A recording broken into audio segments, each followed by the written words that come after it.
You are listening to Leaders and Legends, a podcast featuring some of Indiana's most fascinating men and women whose impact has shaped our state, our communities, and us. Join us as we discuss their imprint on our history.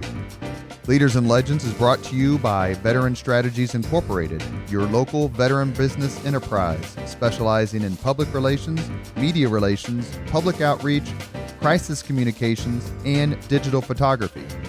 My name is Robert Bain, Principal of Veteran Strategies, former Deputy Chief of Staff to Mayor Greg Ballard, and Communications Director for the Indiana Republican Party. I'm honored to be your host for our discussion. Our guest today is Congresswoman Susan Brooks, and we have our co-host Danielle Shockey, CEO of Girl Scouts of Central Indiana. We appreciate your time and are very excited. Thank you very much for coming today. Hello, Robert. Hello, Danielle. Really excited to be here with you both. Thanks for having me. I promise not to use the fact that you didn't hire me for a comms job at the Southern District Office, U.S. Attorney's Office about 12 years ago that I applied for against you. It all worked out very well for you, didn't it? Thanks to Jennifer Hollowell and Greg Ballard and Murray Clark. Yeah. Well, you've done very well. It's been great to follow your career. That's very, very kind. I appreciate it. Thank you. We have talked to a lot of folks on this podcast already, and a lot of the names you know, if not all the names: Mark Miles, Allison Millangton, David Frick. Just today, we're recording this on Monday. Our podcast with Mitch Daniels was posted, and we have more to come. One of the things that we hear a lot, and I want to weave this in with talking a little bit about your bio, where you're from. I know you were born in Fort Wayne, is how immensely proud people are of this city and this state. You've worked in the city. You've worked, at least tangentially, in the Bush administration here in Indianapolis. You are not from Indianapolis necessarily, but you represent in Congress many parts connected to the city and the state. Talk a little bit about how you feel about Indianapolis and this state. Well, thank you, Robert, for the question. I was born and raised, actually born in Auburn, Indiana, but raised in Fort Wayne, Indiana, where I was a Girl Scout, and my mom was a troop leader. But I graduated from Homestead High School. My dad was a founding teacher and football coach at the high school. Went over to Miami of Ohio to undergrad and loved that experience there, but then came back here to Indianapolis for law school. I wanted to come back in-state for in-state tuition, and in part, but also wanted to, be a part of Indiana University. My friends who had gone there to undergrad loved Indiana University, and so I came back and also was excited about coming from the little town of Oxford, Ohio, to the big city of Indianapolis. This was in the early 1980s. And everyone I know who's gone to Miami of Ohio, including Derek Ruddleman, who I'm sure you know. I do. And say it's an absolutely beautiful place. It's a gorgeous, gorgeous campus. It's all Georgian style, red brick, very traditional school. It's been around a couple of hundred years. Great liberal arts school. Focuses mostly on undergraduate education, much more so than postgraduate. And it was a great place to go to school. Loved it. Was a poli-sci major and sociology major, was in a sorority, was involved in student activities. It was just a great place to also test some leadership. I was involved in student government and was president of my dorm and, just got involved, tested my leadership, quite frankly, in college. That's kind of where I had really not done anything, I would say, really leadership related in high school. And so did that in college and loved it. But then came back to Indy to go to law school for 3 years, focused, law school's tough, especially that first year, and but focused for those 3 years and loved the city of Indianapolis, fell in love with the city, loved the Broad Ripple area, loved downtown. A renaissance in many ways was going on in the city of Indianapolis in the 80s. I graduated in 1985. And it was just a very dynamic place to be. And so I got a job here in Indianapolis right out of law school and was at that law firm for 13 years, married my husband in 1986. And actually, we got married up at St. Matthew's Catholic Church, but then we had our wedding reception down at the IRT in the lobby there at the Indiana Repertory Theater, and our guest stayed in this hotel where we're sitting here talking at the Crown Plaza Hotel. And it's one of our sponsors, the Crown Plaza at Union Station. Thank you, Jim Dora Jr., for letting us to talk to the Congresswoman here. It's a beautiful facility. It was the wonderful brand new hotel. And so our guests, stayed in the train cars in the brand new hotel rooms and loved it. And so we had a downtown wedding, essentially. It was great fun. Well, I'm not going to miss my cue because you mentioned leadership. And before that, you mentioned being in the Girl Scouts. So Danielle? So, and then you also mentioned a sorority. So I'm just curious if there has been an affinity or maybe something you've learned uniquely different when you've had those opportunities in all-girl environments versus obviously in locations where you've been a leader in dual-gender environments. Well, I had a great, Girl Scout experience, and really did all. That was the first time I went away to camp.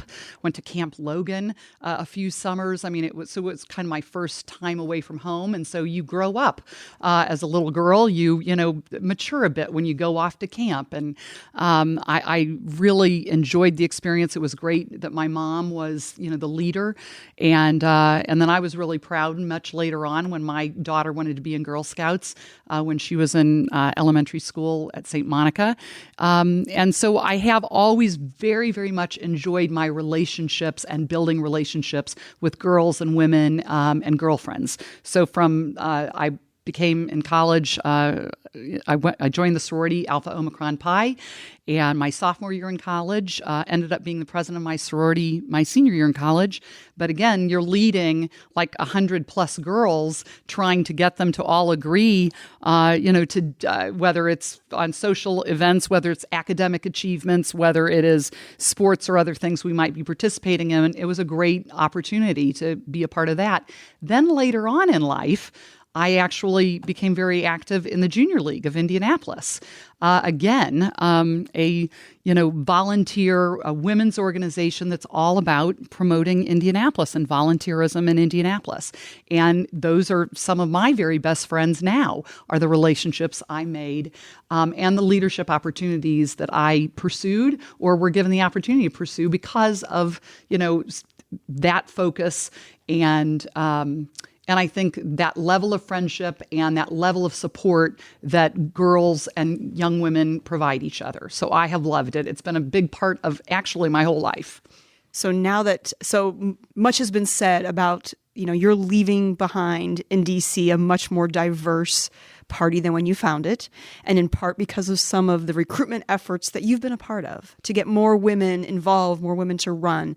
Talk about what that feels like, what that looks like for you in the future as you're stepping kind of away from the front lines. Mm-hmm. But how do you see yourself potentially still helping more and more women and girls pursue potentially interests in political life? Well, when I ran for office for the first time in 2012, I actually did not step up to run because I was a woman or thought I had a leg up because I was a woman. And I didn't fully appreciate until I started running that Indiana hadn't sent a Republican woman to Congress in 50 years. And in fact, we had only had one, a woman named Cecil Hardin, who represented Western Indiana. She was from the Crawfordsville area, Putnam County, I believe. And Jackie Walorski and I came in at the same time in 2012. Now, we have, on the Republican side, we had as many as 23 women. We then lost quite a few in this last election cycle, but I was then asked during this cycle to step up and to lead recruitment. And I'm really proud to say that as of right now, almost half of all of the candidates who have come forward to talk to what's called the National Republican Congressional Committee, almost half of them are women.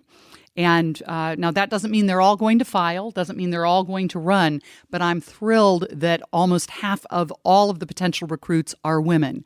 And they are incredibly diverse women from all different backgrounds, and they're all ages. They're from, younger women in their 20s to, grandmothers in their 70s. I mean, we're talking to all sorts of women who come with an interest in serving their country and in serving their state and community. And, so we just have those very frank discussions with with them about what it takes. So I plan on doing a lot more coaching, kind of going back to what my dad was. My dad was a coach. My mom, in some ways, as a Girl Scout leader, was a coach.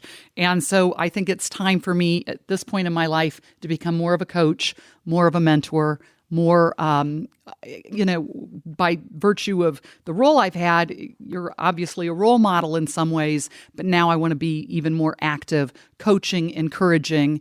And I'll tell you, nothing makes me more happy these days than when two women that I've worked with in the last many years just have gone to the State House. Darlene Sherman, who an incredible woman who's always been behind the scenes helping candidates, is a new state representative in Indiana, representing the south side of Indy in Johnson County. And now another woman that I've worked with, Ann Vermillion from Grant County, someone that I have known by virtue of this role. She really took on the opioid epidemic up in Grant County, and I've known her for a number of years and really encouraged her to run, and she's going to take Kevin Mahan's place up in the State House. That is giving me such joy and satisfaction that I know I can still make a difference and will always try and look for women and girls, to encourage them to run.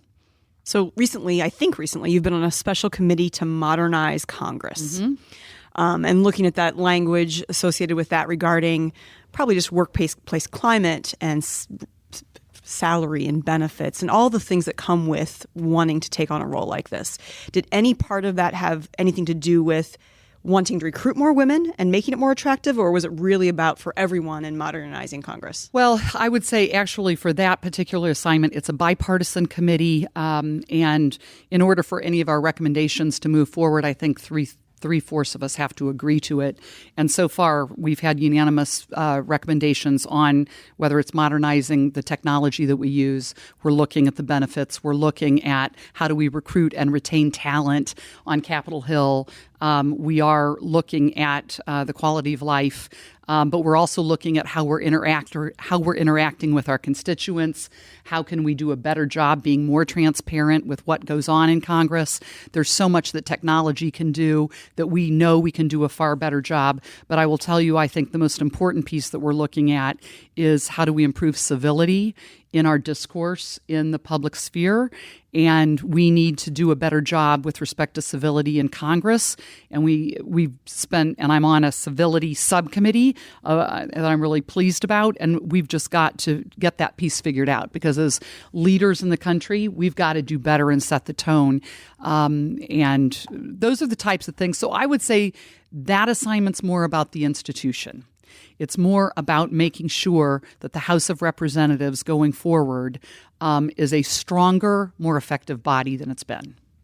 That's great. Men and women together. And of course, I think we absolutely need more women. We've got an unprecedented number of women in Congress right now, but we need to do a far better job on the Republican side of the aisle. You mentioned earlier about practicing law and being in Indianapolis. You worked for one of the most innovative leaders in the history of the state, not just the city, and that's Mayor Stephen Goldsmith. As deputy mayor, how did you get recruited? And B, kind of why was that position attractive to you? I was recruited actually by two of my very dear friends in the Junior League of Indianapolis who were working for him. Ann Shane was his chief of staff, or was his outgoing chief of staff, and Deb Norman was his director of parks at the time. Those were two women that I had worked with in the Junior League, and they were helping Steve run the city and come up with so many innovative things that the city benefited from. At that time, the city was experiencing an unprecedented homicide problem in the city. Crime was exceptionally high. And so Steve was looking for someone who had a background in the criminal justice system, someone who had deep roots in the community.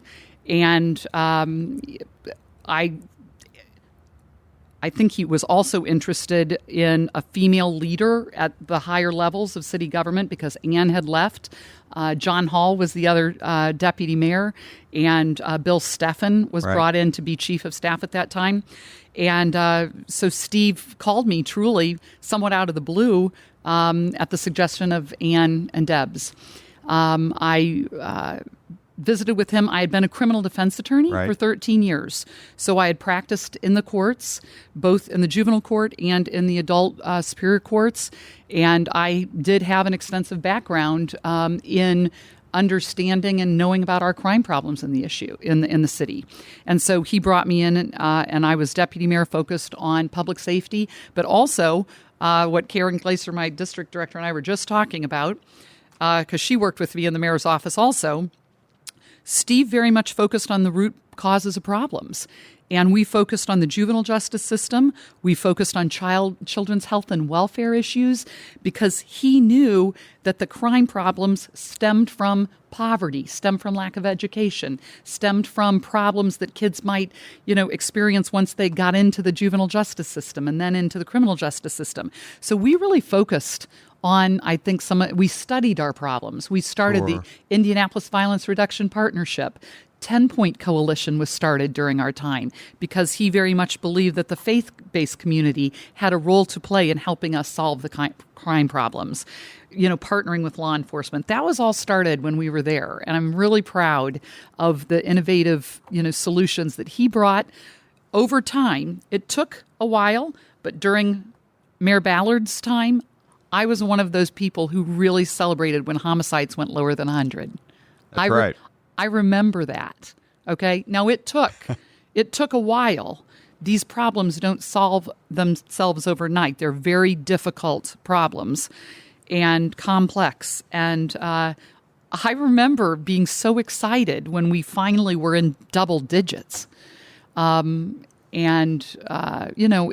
very sad to see that crime again is at as high of levels as it is. But it's not just the police department's problem to solve. Neighborhoods, schools, business leaders, neighbors, as faith leaders, we all, and the police department, all have to work together, to really try and turn the tide on crime. You're listening to Leaders and Legends, a podcast presented by Veteran Strategies, a local veteran public relations enterprise, and sponsored by Girl Scouts of Central Indiana, the Crown Plaza at Union Station, and McAllister Machinery, your friendly neighborhood Caterpillar dealer. You joined the moment that you stepped foot on the 25th floor of the City County building, the ranks of people like Jim Morris, Mitch Daniels, Joe Slash, David Frick. The list goes on and on of people who worked in the mayor's office. And it's almost, that's not fair. It's universally discussed among all of us who have worked in a mayor's office what a blast it is. It's so much fun. There's so much impact. You can make such a tremendous difference just by saying, Mayor, take a look at this real quick. What was that like? And do you feel, as these other people whose names I've mentioned, and Ann Shane and Joe Loftus, and the list goes on and on, John Krause, folks, do you feel the same sort of pride and like, wow, that was a good time. I'm glad I decided to go up there? Not only do I feel that incredible pride that you're talking about, Robert, and I love that you experienced that as well, as did Karen, who's sitting here as well. When I visit with young people, and particularly young girls, I talk to a lot of, young women of all ages about my, career in public service. I always say, yes, you're looking and listening to me as a member of Congress. I didn't start here. I started in a mayor's office. And I loved my experience in a mayor's office. And I encourage young people to always think about going and helping in their local mayor's office or at their local county commissioner's office, or to start at that very grassroots local government level, or encourage them to run for council, city council. I said, that's where you can really make a difference faster than you can in Congress. You can see results more tangibly than you often can see in Congress. And you're really helping your neighbors with their everyday problems. But yet you can also really bring in, and I think the mayors that we've had in the city of Indianapolis for so many decades have been so incredible, Republicans and Democrats alike, that we have really created a city starting, with leaders like P.E. McAllister, Jim Morris, Senator Lugar, and others. And look what we've built. And passing the torch in a very bipartisan way. We know that when you shut down the lights, and I turned the lights off, so to speak, not really. I was there from 1999 to 2000, the Y2K, when we were all worried about were planes going to fall out of the sky, were the street lights going to work. I remember that night, the Y2K, finding Chief Zunk and Assistant Chief Mike Spears out on the streets of Indianapolis downtown, and we were high-fiving at about 1 a.m. From IPD, yes. Because things were all working, and everyone was so pleased. But does everyone remember that time? And the other thing that happens is that when you look at the folks who are, I'm not going to say running the city, that's not fair, but who are either running large or prominent organizations or have prominent positions in large organizations, whether it's Mike O'Connor at Lilly, who worked for Bart Peterson, Melina Kennedy at Cummins, worked for Bart Peterson, and Hogsett's got some terrific people up there for sure. Thomas Cook, Taylor Schaefer, Jeff Bennett, Angela Smith-Jones.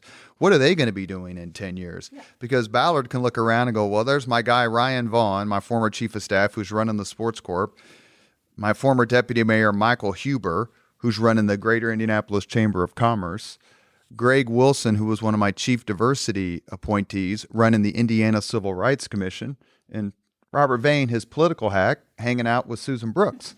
So there's success stories all around. Talking about all the wonderful things and people that people have invested, so much of their heart into this city, and you don't let it go. It stays. And, whether you move away or whether or not you move to another community, the heart and passion for making sure that Indianapolis is successful, because as Steve always taught me, we got to focus on the core of the city and specifically downtown, so that people will come. There's so much pride, not just for the rest of the city, but the state. The Indianapolis being the capital city of our state really has an impact on the entire state of Indiana.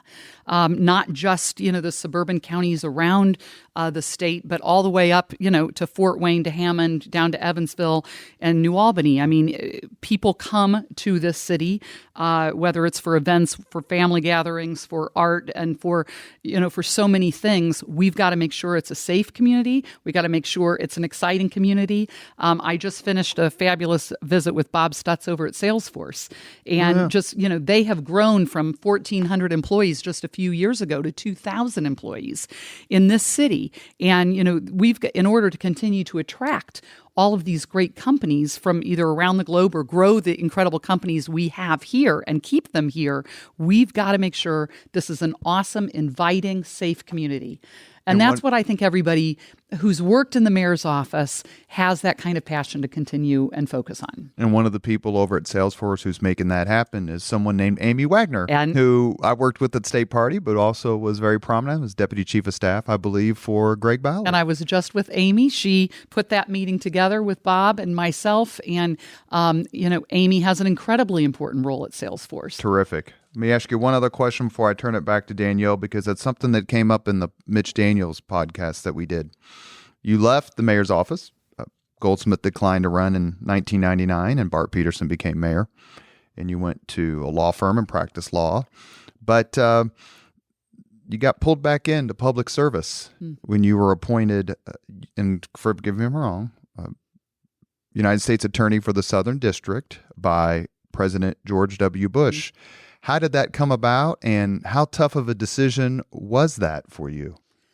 Well, and by the way, I turned over kind of the keys to my office to Mike O'Connor, and then turned over a bit of my portfolio focusing on crime issues to Melina Kennedy. So when you mentioned them, I do think that's very important when there are transitions in local government in particular, that you have that, warm handoff. And that's the great thing about Indianapolis. People, most for the biggest part, with some exceptions, folks get along. If Melina and Michael Connor walked in this office, or Jennifer Smith Simmons, or name a lot of people, if they walked right in, it would be a perfectly fine, warm, fun, engaging conversation. And that's one of the reasons, the secret reason behind our success. I think it is as well. So I went to Ice Miller and joined their government affairs group for about a year and a half. And then when President Bush, if you recall, it took a little while before he was finally declared the winner.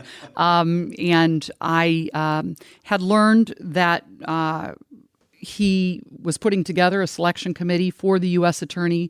And while I loved my time at Ice Miller, after that 2 years at the city, I had a passion for public service. I loved, doing something in the public sector. And so I was approached about applying for the U.S. Attorney role. And I did apply, was chosen by the selection committee to be the nominee. And Senator Lugar had put the selection committee. So it's the winning senator of the winning party, rather, that has the selection committee. So I was incredibly honored to be nominated by Senator Lugar to be the U.S. Attorney. And then I was ultimately confirmed. That takes a long time. It's a long process, but I was ultimately confirmed 1 month after 9/11 because there were no presidentially appointed U.S. attorneys in place on 9/11. The confirmation process just takes that long. And Attorney General Ashcroft was my first boss. But I will tell you, 9/11 just transformed the way in which U.S. attorneys' offices worked and the way I think the FBI worked. Our mission became not only, protecting life and liberty of the country and the rule of law of the country, but it was very much about protecting our country against terrorism, not something most of us had really contemplated until 9/11 happened. Now, you maybe had as a member of the military, but in law enforcement, we hadn't really viewed that as our number one job, had been fighting crime. But now it was about protection. It was finding the terrorists and protecting, our country against terrorism. Did you happen to know any previous U.S. attorneys for the Southern District, and perhaps she may have been helpful? Well, there are so many, but honestly, Deborah Daniels, was an incredibly powerful mentor. I got to know Deb very well when I worked for Steve Goldsmith. She had worked for Steve. I also knew Judy Stewart, but not as well. She was my immediate predecessor. But Sarah Evans Barker was a U.S. attorney. John Tinder was a U.S. attorney. Deborah Daniels, then obviously Tim Morrison. What's interesting about Tim was always the first assistant hired by Deb Daniels, I believe, and he would always step in as an acting U.S. attorney when there would be periods of time where someone hadn't been confirmed. He really was the rock in that office. An amazing career prosecutor, had worked for Steve Goldsmith as a deputy prosecutor and then worked as an assistant U.S. attorney. So he was really the rock in that office. Actually, someone in the counsel's office for Governor Holcomb, Sharon Jackson, was my counterterrorism prosecutor. She's now in Governor Holcomb's office as deputy counsel. And I'm very proud of Josh Minkler, the current U.S. attorney. He was one of my top drug prosecutors during that time. And what I've loved about that position is I had the opportunity to hire amazing people to come in as assistant U.S. attorneys, some of whom, for instance, Erin Lewis is now general counsel for IU Health. Doris Pryor is the new magistrate. She's a fairly new magistrate. J.P. Hanlon is a new district court judge. All these young people Cynthia Ridgway, who I hired, is leaving and going to Anthem. I mean, just amazing young people that I had the opportunity to hire and who are now, I love that, watching them go out and, just do amazing things in our community. And there's another fellow who used to be... I'm forgetting people. Well, there's another fellow who used to have your job, and he has another job. So did Joe Hogsett. Did Joe Hogsett ever call you? And yes. Go, oh no, what he in the absolutely. world? No, Joe absolutely called me. He just came much later than I did. I left to go to Ivy Tech to be general counsel of Ivy Tech, and I left in 2007. And I honestly don't recall exactly when he came in or when he got confirmed. But in 2009 or 10. And so, no, and Joe and I had known each other through legal circles since I was in law school. And so, no, he absolutely, we talked a couple of times about what the job was, what was going on in the office at the time that I left, what kind of work. It's a you're overseeing civil lawyers that handle civil cases as well as lawyers that handle criminal cases. It's an incredible opportunity to serve your country in a very different way, and I loved it, particularly after 9/11. And, my respect for federal law enforcement as well and working hand in hand with local law enforcement just really grew during that time because we knew that federal law enforcement alone wasn't going to keep us safe from terrorism. It had to be that partnership with local law enforcement. So you just chatted a bunch about some amazing people locally. I'm sure I've forgotten others as well. You can send them a note. You never should name drop, and I'm sorry. No, it's amazing. It's part of the beauty of the show, actually. But I do wonder, and when you're in D.C. and probably traveling the country, how do you help people understand that we're not a flyover state? What do you say that really tries to help them understand that Indianapolis, that this is a great place to live and work? Well, one of the really amazing things as a member of Congress is we often take congressional trips around the globe, different places in the world to whether it is to be ambassadors for our country or whether it is to learn about innovations and things happening in other countries and what kind of solutions we can bring back to our country. I always appreciate Indiana IEDC. We always call them before I travel to a country to find out which companies or businesses are from that country doing business in Indiana, or which companies or Hoosier companies are doing business in that country, so that if I'm meeting with a member of a parliament or if I'm meeting with a business leader in another country, I can always name drop an Indiana company. So, for instance, when Larry Bouchon and I had the opportunity to travel to Japan, we were the most popular members of that congressional delegation because of the incredible ties that Indiana has, starting back with Governor Orr, bringing Toyota to Indiana. And suddenly, when we said we were from Indiana, the Japanese people loved us just by virtue of us being from Indiana, because so many incredible ties we have here to various countries. And so the amount of foreign investment in Indiana is something that I very much promote and celebrate and talk about.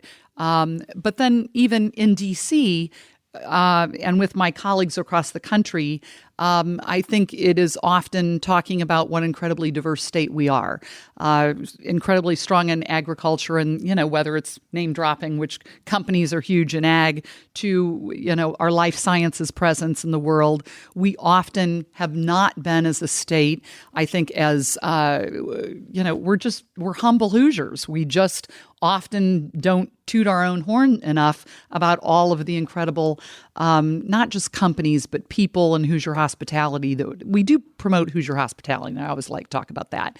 But, love talking about things like the Indy 500. And around the world, universities. Around the world, the Indy 500 is pretty universal as well. Mm-hmm. And so I happen to have recently been in Morocco, and they are they're interested in some, racing. And I'm like, well, you need to come to Indianapolis and check out the 500 and, talk about their energy innovations. So, always try and find a way to take a bit of home, to those discussions, whether they're in D.C. or whether they're around the globe. Our previous podcast guest was former Lieutenant Governor and current Ivy Tech President Sue Ellspermann. Yeah, love Sue.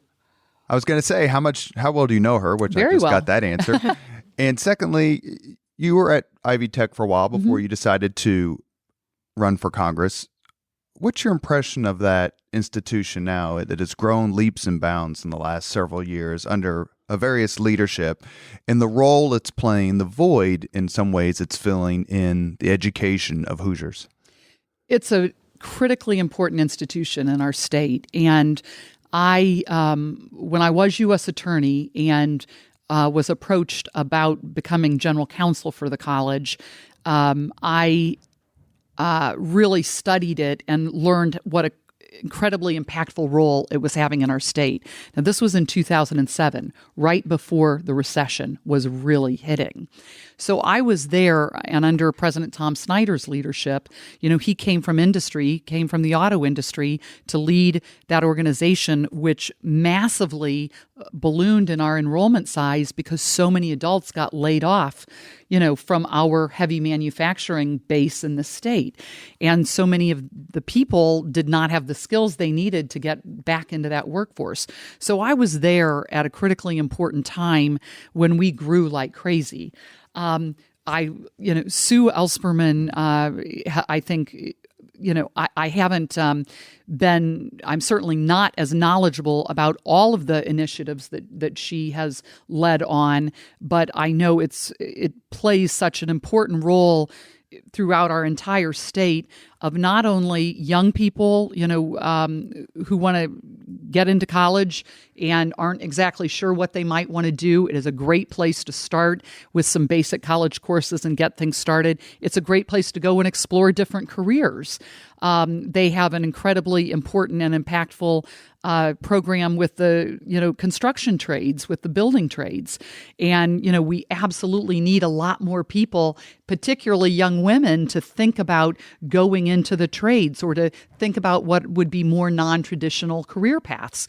And I think Ivy Tech or those people who have lost their jobs and are trying to retool and get new skills, whether it's IT skills or whether they maybe have decided, I want to go into nursing. I always wanted to do that. Or I want to, become a teacher.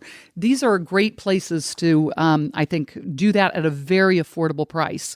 And what I also love that Ivy Tech focuses on is they focus on young people who maybe, or not young people, people of all ages who didn't finish high school, come back and get that degree and keep going in your career.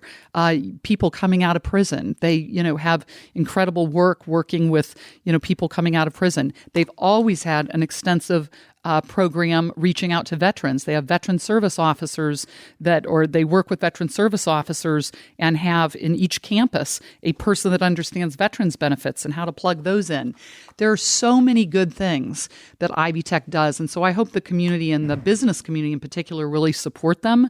And I think Sue is a great leader to combine that business background, the state government background, local government background with the students. I think she's doing a really nice job. I'm proud of her. You are listening to Leaders and Legends, a podcast presented by Veteran Strategies, a local veteran public relations enterprise and sponsored by Girl Scouts of Central Indiana, the Crown Plaza at Union Station, and McAllister Machinery, your friendly neighborhood Caterpillar dealer. So you're at Ivy Tech, and you get pulled back in again for public service. Being in Congress is no day at the beach, I'm sure. But running for Congress, especially in a contested primary like the one you faced, is got to be even more difficult. Take us through a bit what it was like to decide to run, because there was a prohibitive favorite in your district. We named David McIntosh, who was a former congressman and ran for governor in 2000. It could not have been an easy decision. You made it anyway, and then you won. What was that like? It was truly a journey, and I got into, the toughest kind of election environment I think I could have gotten into because there were so many actually really good candidates in that race. David wasn't the only one. Dr. John McGough was in the race. Mayor Wayne Siebold was in the race. Initially, Congressman Burton was in the race. He then decided to retire. And then there were some others. There were some incredibly qualified, great people in that race. I was approached about running, and I will say, and we've learned this and it's been studied, more often than not, women need to be approached to run. And it's been studied, and I'm trying to change that and get women of all ages to realize they do have the background, and they do have a voice that's needed, and they should raise their hands without being asked to run. Although that wasn't me. It wasn't my idea. I'd love to say it was. It was a couple of guys in the Republican Party, Cam Savage and Jay Cahill, actually, who approached me about running. The 5th District the boundaries had changed. While I had an extensive background in Indianapolis, we had moved to Hamilton County. Hamilton County made up the largest part of the 5th District, population-wise, and they approached me about running. I loved what I was doing at Ivy Tech, and so it was a big decision to leave that job and to go. I went part-time for a while there before ultimately leaving. But then just reaching out to friends. I called people like Steve Goldsmith for that advice. I called Deborah Daniels. I remember walking around my house, having a list of people I wanted to get their advice before I decided to run. And did anyone tell you not to run? People were no one said not to run, but people were like, including my husband, who had been very involved. David had been involved in campaigns for 30 plus years, was far more political than I was, far more politically astute than I was. He was, I think, a bit more nervous about it because he thought I was too nice.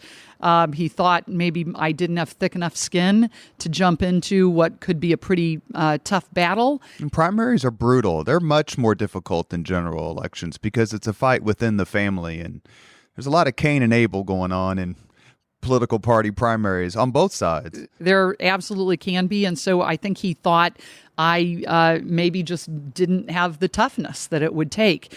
And so...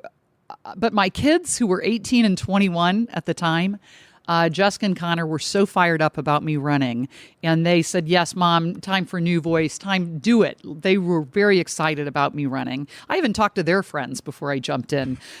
Speaking of not being tough enough, I could just, as I've told you before, I was recruited to do PR and comms for a rival candidate. And my response was, well, that's all well and good, but I can't say bad things about Susan. Oh, well, thank you very, very much, Robert. I mean, again, going back to, being nice to people, having friends, even if they were on opposite sides of you, can make a difference. And so we worked incredibly hard. I put together a team. Murray Clark was my campaign chair, or led the campaign, along with former federal magistrate Sue Shields, who had retired, and she was from Hamilton County. And so former boss, Kevin Ober. Yeah, Ober is has been my campaign consultant from day one. And I really didn't know Kevin, but I learned that our parents had grown up together in the same small town of Garrett, Indiana.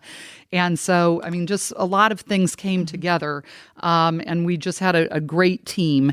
And we eked it out by 1%. I had, going back to those girlfriends and women serving organizations, Junior League of Indianapolis, a lot of women friends that I had made there stepped up, and they were my grassroots volunteers and helped organize volunteers. We had volunteers all across the district, and I think we really just kind of outworked them. I think outfriended everybody else. We also did a really amazing job. Lake and Cisco did a great job for us fundraising, helping me learn to become, because, raising funds is about getting your message out there. I learned all about that. And so we had a great team. And I remember sitting across from Ann Delaney on Indiana Week in Review one time talking about a contested primary, and she says, if there's one skirt in the race, that skirt wins. Oh. That's a direct quote. Well, I was pleased that I was the only skirt in the race at that time. But, we were ready, and I felt like my experience having worked for Steve Goldsmith, working in the city, having worked as U.S. attorney, I was focused and have continued to be focused on national security issues, on jobs and education, some healthcare issues. Those are the things that we focused on then. The opioid crisis was really beginning. So I took that background, and I felt like my background was I had a good story to tell, and I love being an advocate. So won that by 1,010 votes. It was a very exciting election night. Went late into the night before it was called. I kept texting Ober from the it was set very of Channel exciting. 6 going, is she going to win? Is she going to win? I want to be able to say something. And he goes, I don't know. We had an incredible war room. It was a lot of fun watching the votes come in. We had people calling us with, votes coming in. It was very exciting evening, put it that way. You mentioned, before I turn it over to Danielle one last time, you mentioned about civility and getting along.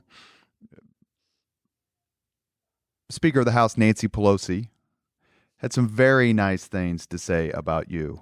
And we're a fun show who talks about fun things and tries to have a good time doing it. How did you feel when she was so fulsome in her praise of what you'd done?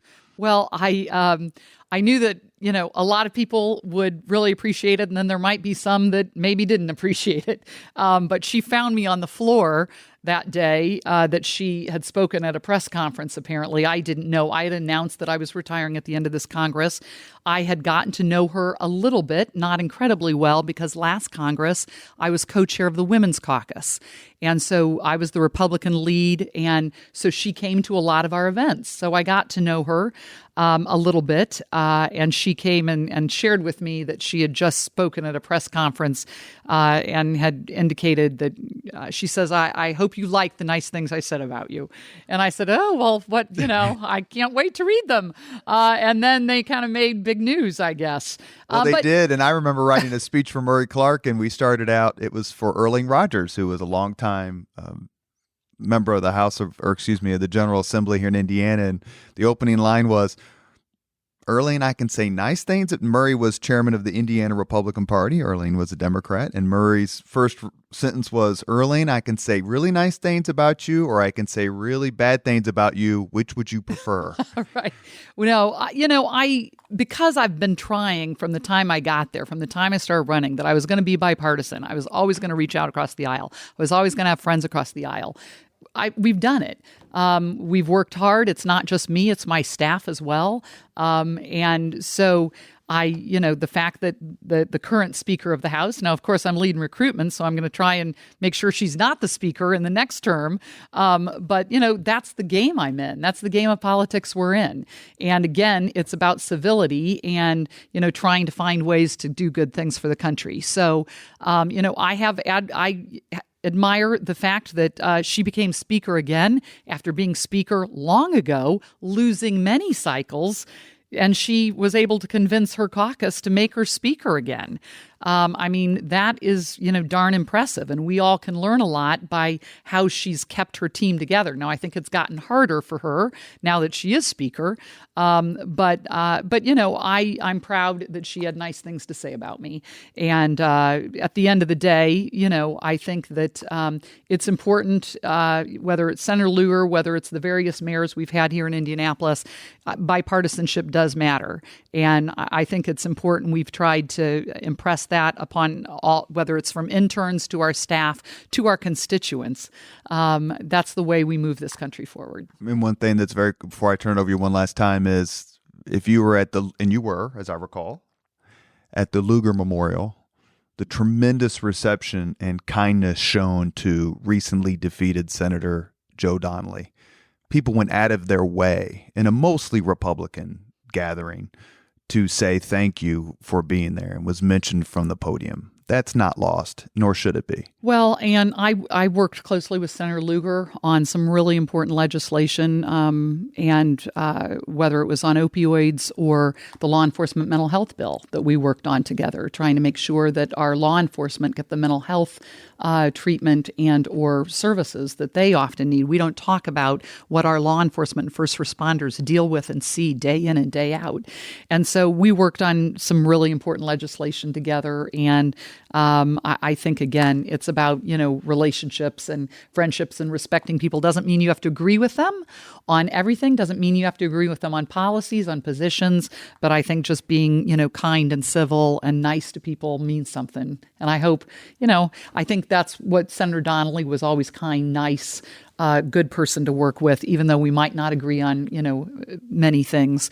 I think at the end of the day, we both loved our state, loved the work we were doing on together, and, found really great ways to work together. So it would be hard not to talk about the upcoming retirement Yes. and a moment of time of reflection as well as potentially looking ahead.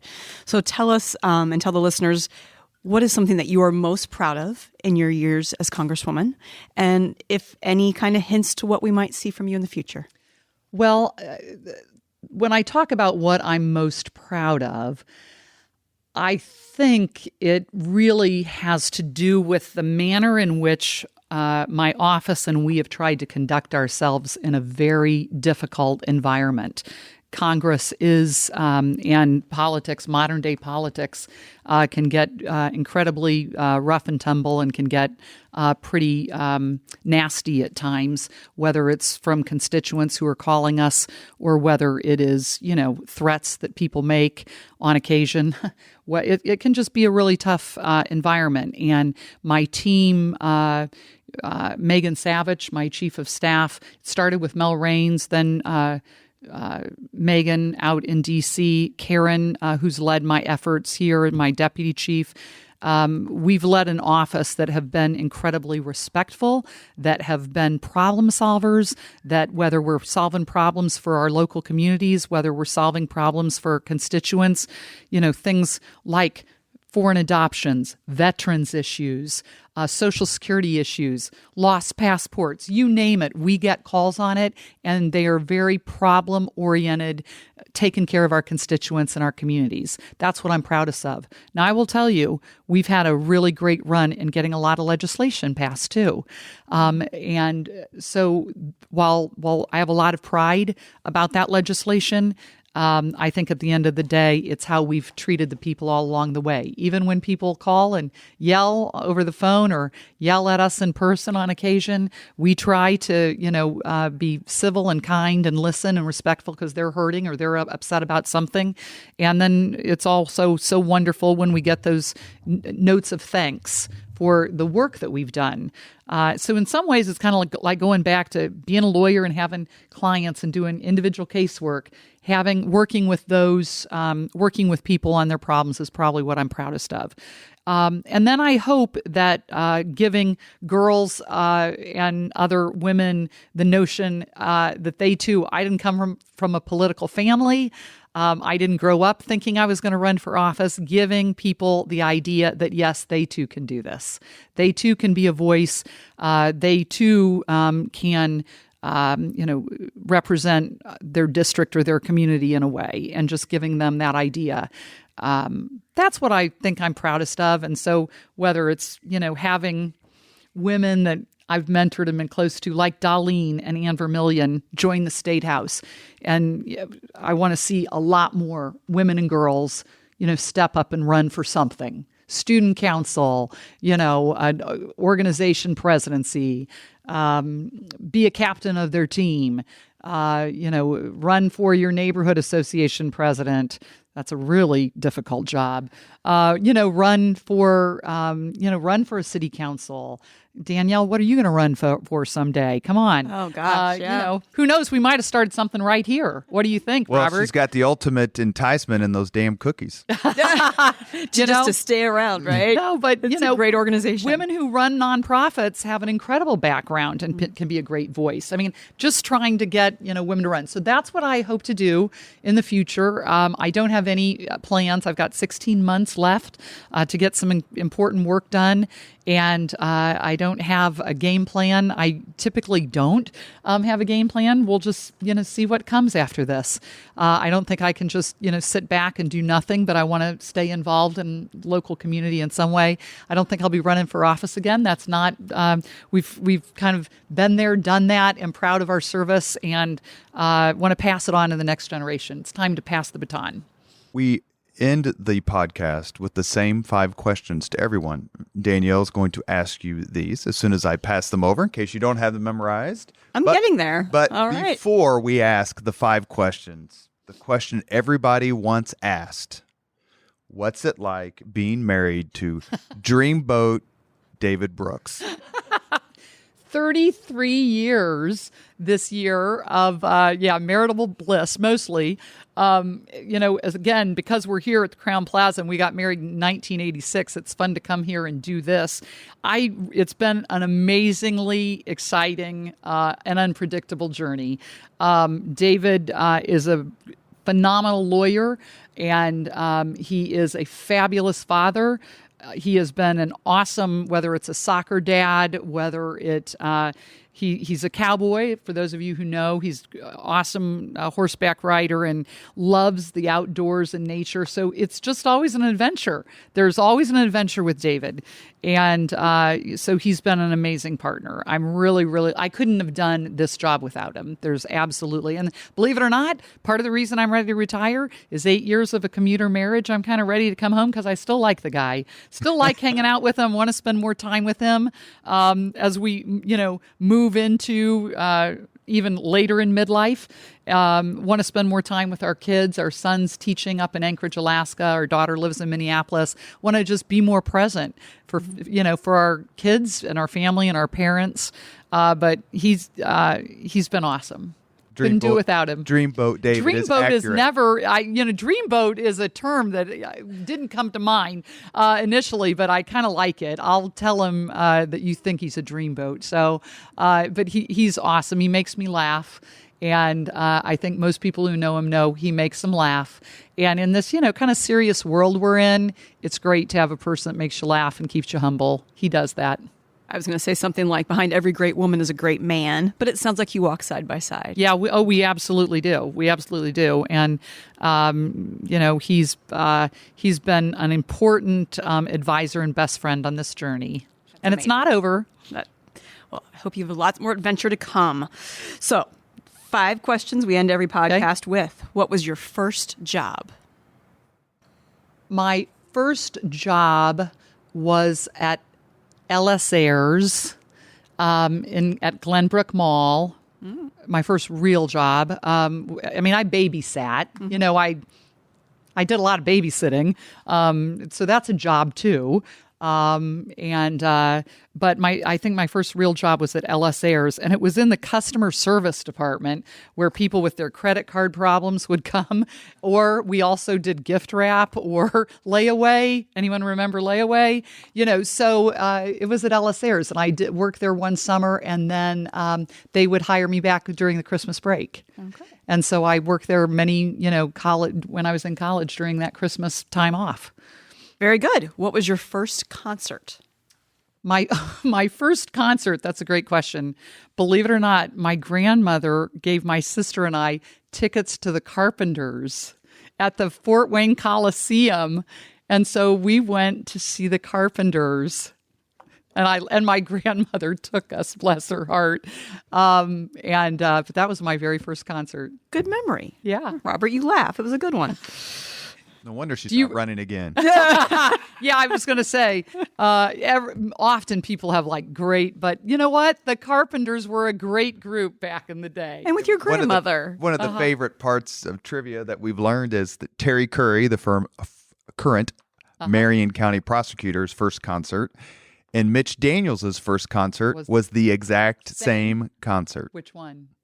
Do you recall? The Association. Okay. At Clues Hall. Okay. That's random.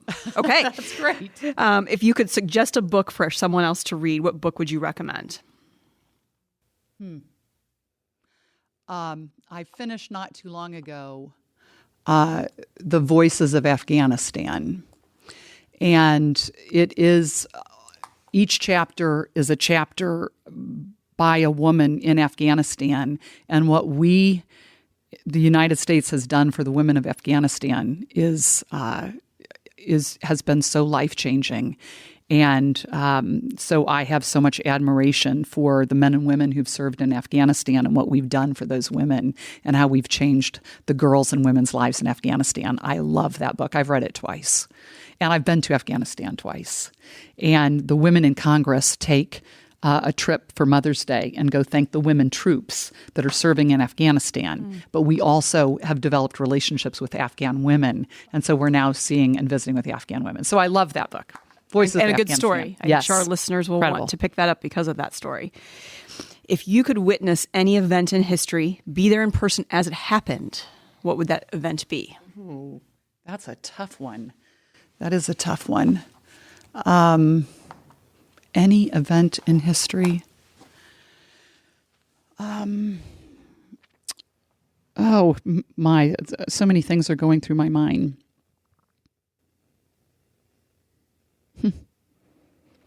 Probably Abraham Lincoln and Emancipation Proclamation, and times when Abraham Lincoln gave his most important speeches, I think not only changed our country, but changed the world. And so probably something relative to, Abraham Lincoln, although I have to say that I would have loved to have met and or been in the presence and heard speeches from Margaret Thatcher. Those are some tough, amazing people. And Margaret Thatcher, I think, was one of the strongest women in our lifetime, and would have loved to have, heard her speak. This last question is a little similar. It's about someone who's living today, who you could have 2 hours off the record to have dinner with. Who would that be? Boy, I wish you had given me these ahead of time. Only Mitch Daniels got ahead of a time. Oh, I think my office asked. Why didn't? Yeah, and I said we end with the same 5 questions. who would I love to have 2 hours with to talk with? I have and continue to have tremendous admiration for the president I served for, or served under President George W. Bush. He served at a time in our country that was incredibly difficult, yet he united our country after 9/11. So I'd love to have dinner with President Bush. And I've met him a couple of occasions, but never, had time. Would love to sit at the ranch, sit at his ranch with he and Laura, but really just talk with him about that time and how he led our country, which I have so much admiration for. Thank you, Danielle, for co-hosting today. Wonderful as always. And thank you, Congresswoman Susan Brooks. You have always been so incredibly kind to me. And I don't know that I am aware of anyone else in politics, at least from our side, the Republican side, who is more universally liked, admired, looked up to. And we cannot thank you enough for your multiple journeys in public service. And congratulations on being undefeated in politics, and enjoy your retirement with David and your family. Thank you, Robert, and thank you, Danielle. It's been an honor to be here, and I so much admire that you're telling the story of Hoosiers and the manner in which they've led. And there are so many incredible Hoosiers that are coming behind us, like I said, ready to take up the baton and carry on. And so I just hope that they realize what an incredible city this is, what incredible people like you, Robert, and you, Danielle, who are here helping lead the city and, telling the story from the past, but you are the future. And so I look forward to cheering you on. Thanks. Thank you. Thank you. Thank you very much for listening to Leaders and Legends, brought to you by Veteran Strategies Incorporated. If you want to contact us about this program or our menu of public relations services, please send us an email at robert@veteranstrategies.com. That's robert@veteranstrategies.com.